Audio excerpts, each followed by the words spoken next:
makers of Clippercraft clothes for men, and 924 leading retail stores from coast to coast, present the world's most famous detective, Sherlock Holmes.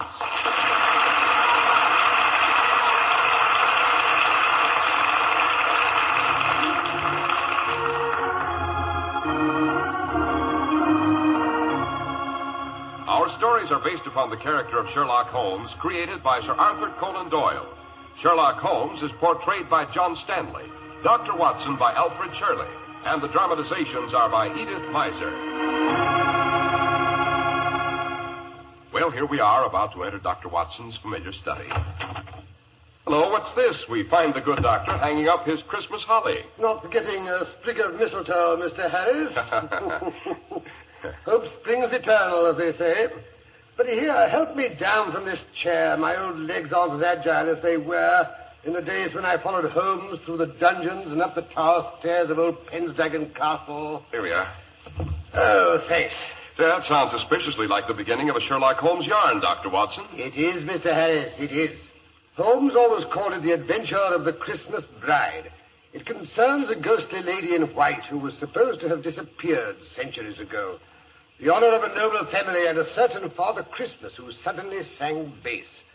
And now, while I fix us both a Yuletide toddy, suppose you'll tell our friends and listeners about a gift every man in our audience would welcome from Father Christmas, or as you Americans call him, Santa Claus.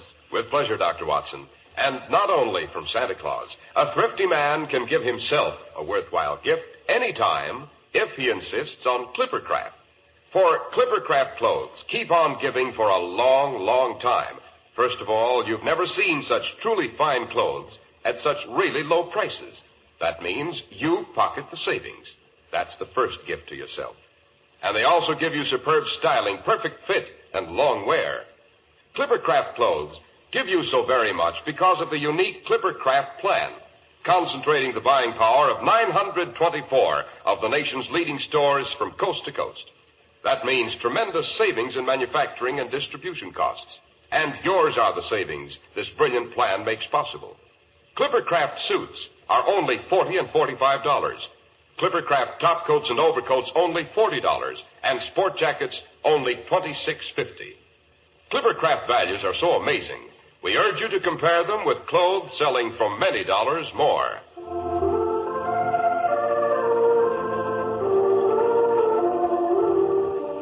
And now, how about that Christmas bride, Dr. Watson? Her name was Geneva, and she was the heir and only child of Lord Robert Neville, 10th Earl and 54th Baron Pendragon of Pendragon Castle. Yes, I shall never forget my first glimpse of that ancient and somewhat forbidding edifice. The walls grey and bleak, without their summer covering of ivy. The towers square and defiant, with the red or rouge dragon pennant angrily defying the winter gales.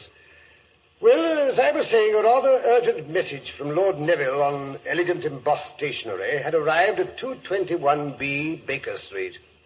Would Mr. Holmes and Dr. Watson do him the honor of a visit to Pendragon over the Christmas holidays? The visit to include the wedding of his daughter, Lady Geneva, to the immensely wealthy but slightly middle-aged Wentworth Trimmingham, which was due to occur on the second day of the new year. Now, don't tell me the eminent Mr. Sherlock Holmes was called in to guard the wedding presents, Dr. Watson. Hardly, Mr. Harris. At any rate, the day before Christmas found us alighting from our train at a small station in the Cumberland Hills, which, as you know, are situated in the north of England. There had been a slight fall of snow.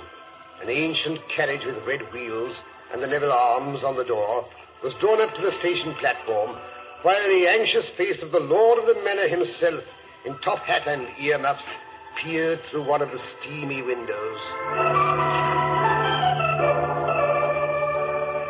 Mr. Holmes and Dr. Watson. That's right. This way, gentlemen. His lordship's expecting you in carriage. Quite a fall of snow you've had here. Aye, sir. More are coming. By rights, we should have brought the sleigh. Only his lordship loaned it to the vicar for tomorrow night. Vicar always plays Father Christmas at the Hall on Christmas Eve, thou knows. Mr. Holmes and Dr. Watson, sir. Good afternoon, gentlemen. Good afternoon. I'll hop in before you freeze to death. Thank you. Are you here, Mr. Holmes? Your friend opposite.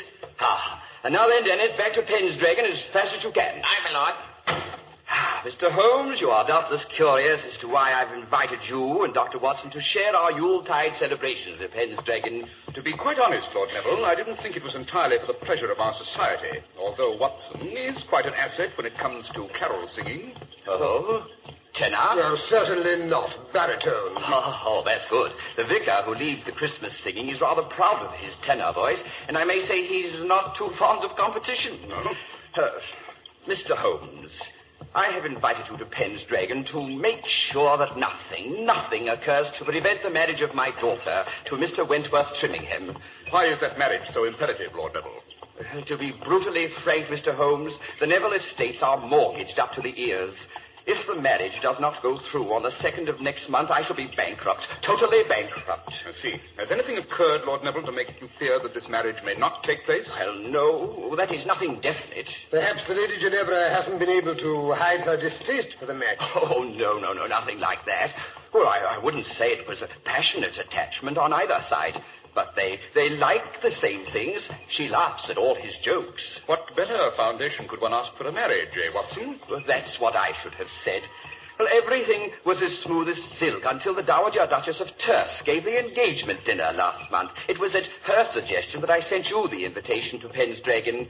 She's been decidedly edgy ever since Percy returned in the midst of the betrothal dinner 2 weeks ago. Percy? Yes, Percy is my cousin, although he's only 7 years older than Geneva. He's our next of kin. See. As a matter of fact, he's an orphan and lived with us at Pendragon until he went off to Canada to seek his fortune 2 years ago. If anything should happen to your daughter before she produced an heir, would Percy Neville inherit? Yes, Dr. Watson. Both the title and the estates. Percy Neville's return was unexpected, I gather. It was. Unexpected and melodramatic, to say the least. The betrothal dinner was being held in the great hall of Pendragon Castle. My daughter had just risen to return the bridegroom's toast. As she lifted her glass, a casement window was thrown violently open, and Percy walked in out of the night.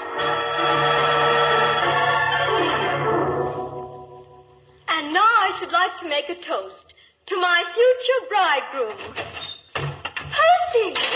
What is it? Good heavens, Turse, is it really you? I'm sorry to make such an abrupt entrance, Lady Turse.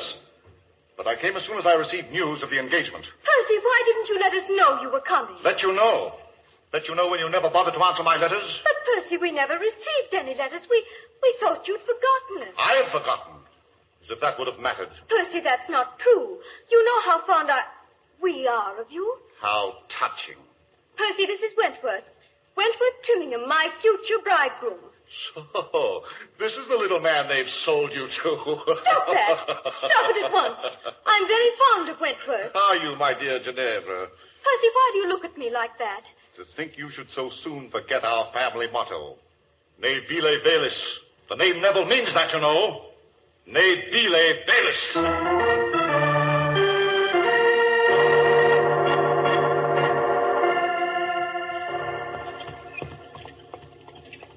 Ne vile velis.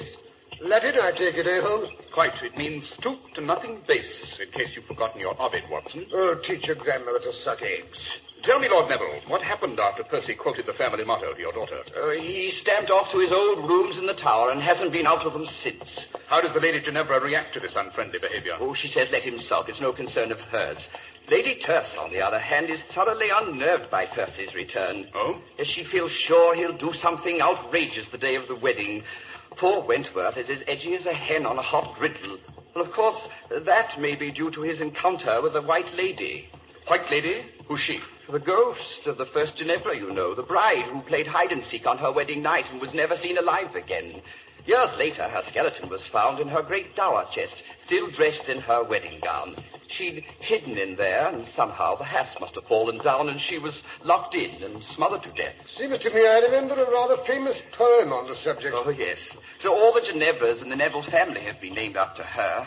She's supposed to walk through the halls of the castle whenever a misfortune is due to occur. Oh, cheerful damsel, Holmes? When and how did Wentworth Trimmingham meet the lady?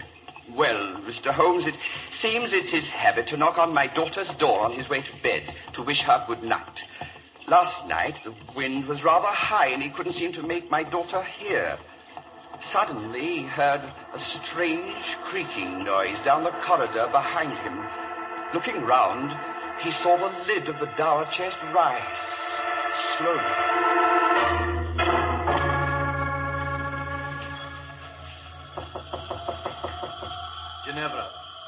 Geneva, my dear, it's I, Wentworth. I've come to bid you good night.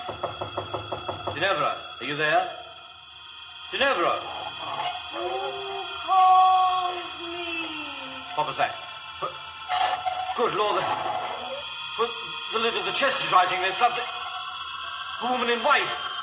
She's rising out of the chest. Who are you? The first Ginevra. You call to me, so I have come to warn you.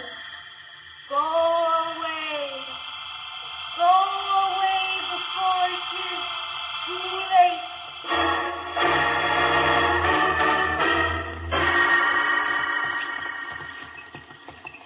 Then what happened, Lord Neville? Nothing, Mr. Holmes. Apparently, the white figure glided past my daughter's fiancé and disappeared up the tower stairs.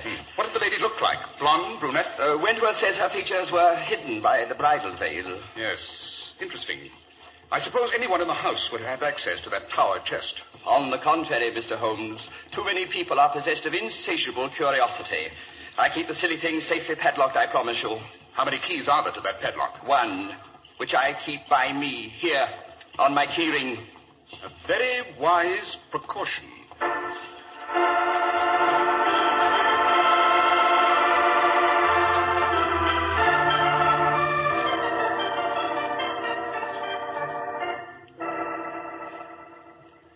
I say, Holmes, your bed is even larger than the one in my room. The butler tells me Queen Victoria slept there when she paid a visit in 1846. Don't look so superior, Watson. Queen Elizabeth, I'm told, slept here quite a few years before that. Oh. Come in. Oh, Lady Turse, beautiful and charming as ever. Stuff and nonsense. Glad to see you, both of you. Something's going on here. Don't like it. What sort of something are you referring to, Lady Turse? Don't know. If I did, shouldn't have sent for you. Ginevra looks as if butter wouldn't melt in her mouth. Bad sign. Percy looks like a thundercloud. That's worse. I thought Percy had locked himself in his rooms and refused to see anyone. I'd like to see anyone refuse to see me. Oh, but I'm gabbing. You'll want to view the premises. Yes. First of all, I'd like to inspect that dower chest. It might be interesting to investigate how a lady in white can emerge from a carefully padlocked coffer. Then you don't think it was a ghost. Neither do I. Well, what was she up to? We shall be able to answer those questions better, Lady Turse, after you've had a look inside that box. I wonder if you could persuade Lord Neville to lend us the key.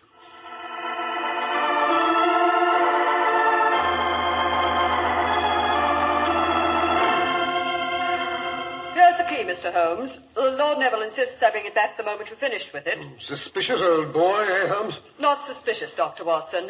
Fussy.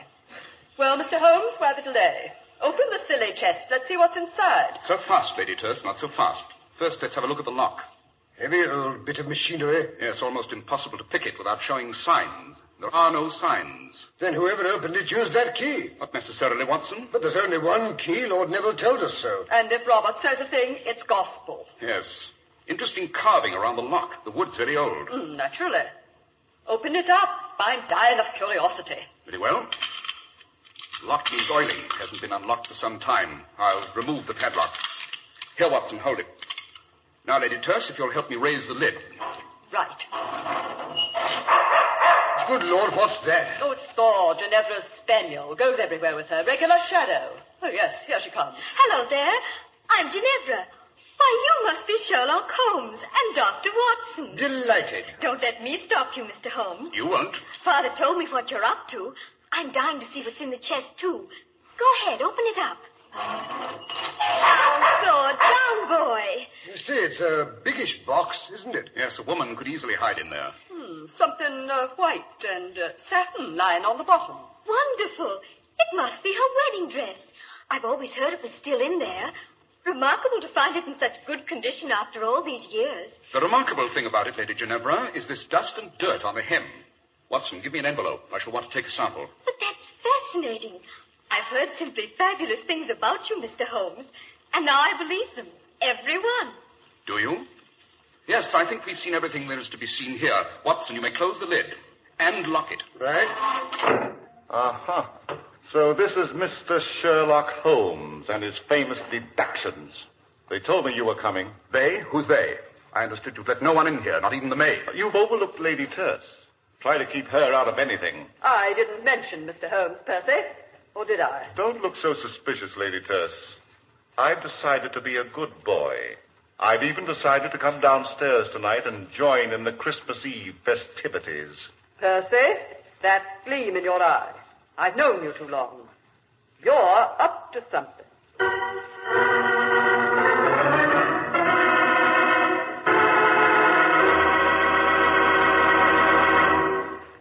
If you want to know what satisfying people really means, ask any man who wears Clippercraft clothes. He'll sing their praises, with good reason, too. For values like Clippercraft amaze even clothing experts.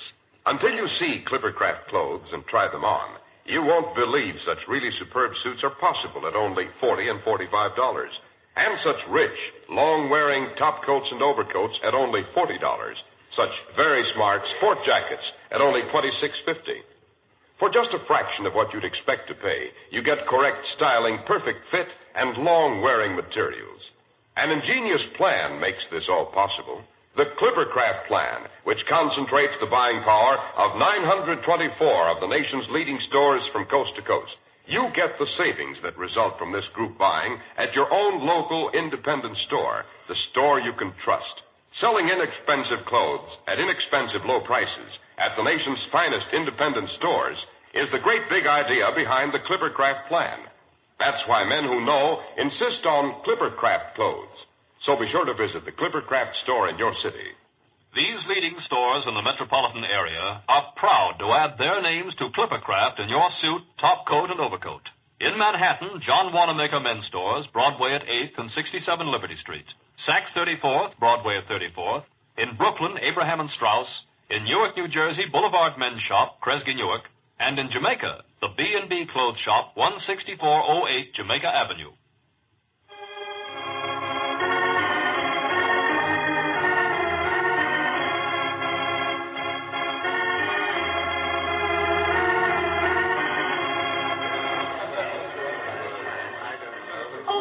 The vicar's late.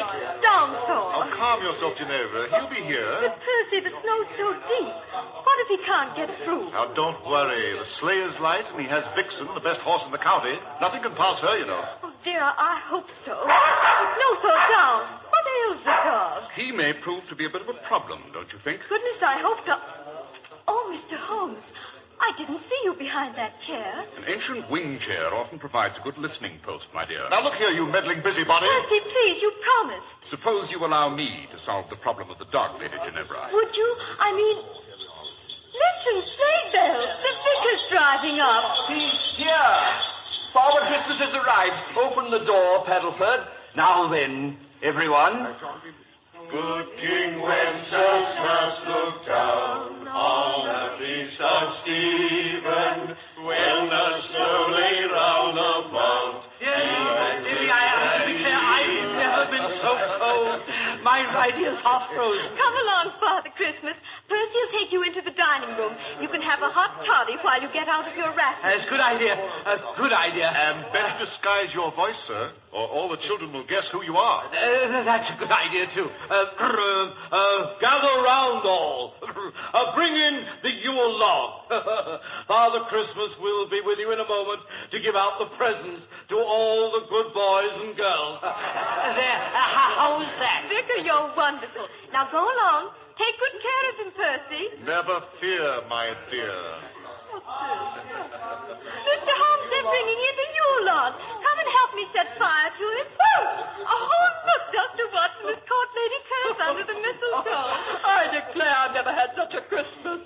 Come along, Ginevra. They're ready for you to light the fire. Dear, where did I put the matches? Allow me, Lady Geneva. Oh, thank you, Dr. Watson.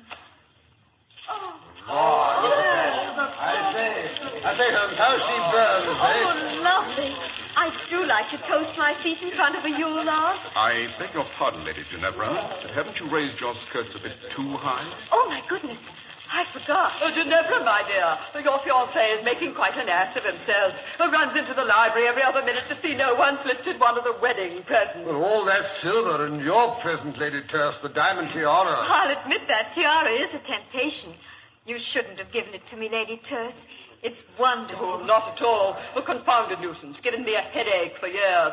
Glad to be rid of it. Oh, here comes Father Christmas. Gather around the punch bowl, everyone, and we'll have a drink also before we give out the presents. No, we should. That's the ticket. I say there, Vicar. Father Christmas, I mean. Start us off on a carol. Can't drink your eggnog without a song. Right you are, fair lady. God rest you, merry gentlemen. Let nothing you dismay.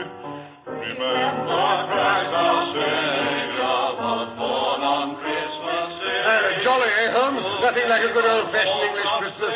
Straight out of Dickens, don't you know? Oh, tidings of comfort and joy, comfort and joy. Oh, tidings of comfort and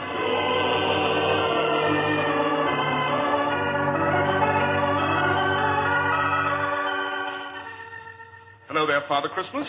Not leaving us so soon. Well, that is a long ride home. Must get going. Don't tell the others. Wouldn't want to disturb the party. Quite. How about a hot toddy before you leave? Stirrup cup, you know. No, haven't time. I thought you might say that, so I prepared this jug full of grog. Keep it well wrapped. It'll keep you warm. It's a long, cold drive to Gretna Green. But, what, Mr. Holmes? No time to waste. On your way, Father Christmas. Think of me when you drink the grog. We will. Wassail. Merry Christmas. And a Happy New Year. Hello, what's this? Vicar off so soon?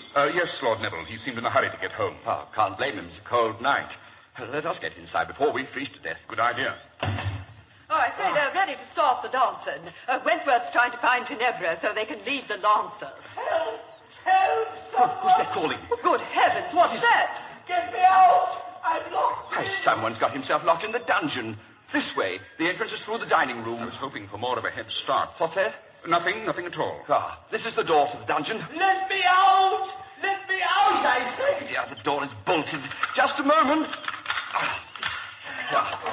Get me out of here! Good Lord. It's the vicar down there in his underwear and trussed up like a New Year's goose. This is an outrage! Get me out of here! But if the vicar is here, who drove off in the sleigh? Presumably an impostor who stole the vicar's clothes. I thought it might be, you know, when I heard Father Christmas sing bass. Say, Holmes, where are you? Lady Ginevra, her fiancé can't find her anywhere. She's disappeared, vanished into thin air. Great Scott, someone get the vicar out of the dungeon. I've got to find my daughter. Oh, Mr. Holmes, come quickly. Ginevra's disappeared. Her dog is crouched in front of the dower chest, howling. Oh, hurry, gentlemen. The same scoundrel that locked the vicar in the dungeon has undoubtedly put Ginevra in the dower chest. I only hope we're not too late, eh, Holmes? Wentworth tried to break the chest open, but the dog won't let him near. There, you see? Easy, thoughtful boy. Yes, I know what you're trying to say. We'll get her out. Oh, confound it, the key.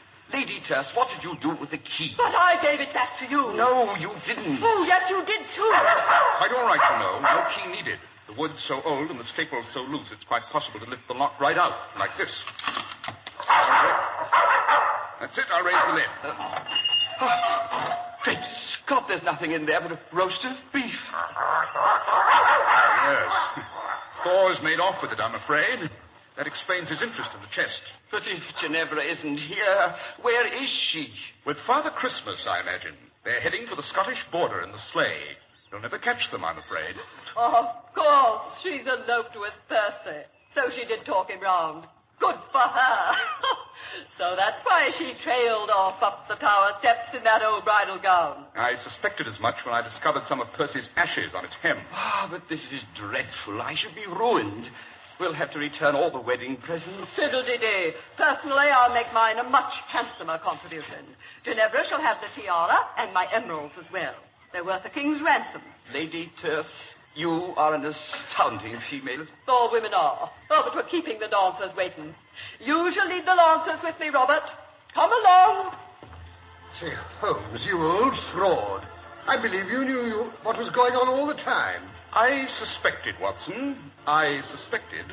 But when I saw the Lady Geneva raise her ball gown and display a pair of traveling boots, I was sure. But come along, Watson. We shall have to go down to the kitchen and make peace with the cook. Oh, why that? For making off with Sunday's roasted beef. Something had to be done to keep the dog interested, or he'd have given the show away.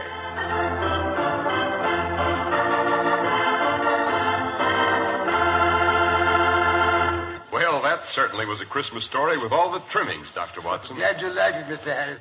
And now, while I fill up our glasses, so we can drink a Christmas toast to our listeners and our sponsors. Nothing would give me greater pleasure, Dr. Watson. Here's your glass, Mr. Harris. Thank you. And here's to our radio friends, young and old. Merry, Merry Christmas and happiness, prosperity and peace in the new year. Indeed, Dr. Watson, and warm greetings to all the makers of Clippercraft clothes. And now, Dr. Watson, how about just a small hint about next week's story? Next week, I think I should tell you how Holmes and I spent New Year's Eve off the Scilly Isles. New Year's Eve off the Scilly Isles? That sounds amusing, Doctor. Hair-raising is the word, Mr. Harris. We were aboard the luxury liner Gigantic, expecting that any minute she would burst into flames. There's nothing more terrifying, you know, than a fire at sea.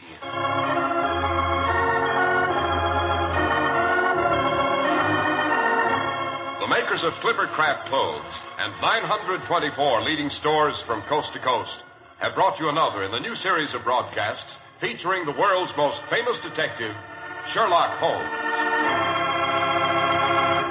Sherlock Holmes is produced and directed by Basil Lochran with special music by Albert Berman. If you don't know your Clippercraft dealer, write Clippercraft, 200 Fifth Avenue, New York City. Christmas seals support the fight to prevent the spread of tuberculosis in this community. Buy and use Christmas seals on all your holiday mail, and be sure to mail your packages now. Be sure to listen next week to Sherlock Holmes in New Year's Eve off the Scilly Isles. If you'd like to attend the Sherlock Holmes broadcasts in New York, see your local Clippercraft dealer, and he'll tell you how to obtain your tickets.